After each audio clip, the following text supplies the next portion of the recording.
You ask Tiger to solve. This deals with linear equations with one unknown. The final result is x equals 2. Let's solve it step by step. Simplify the expression. Expand the parentheses. Simplify the arithmetic. Group all constants on the right side of the equation. Subtract 12 from both sides. Simplify the arithmetic.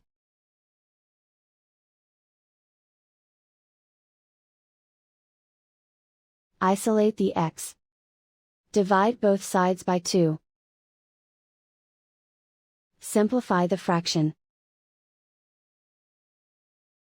Find the greatest common factor of the numerator and denominator.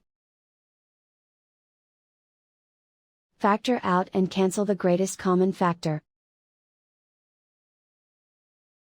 And so the final result is x equals 2.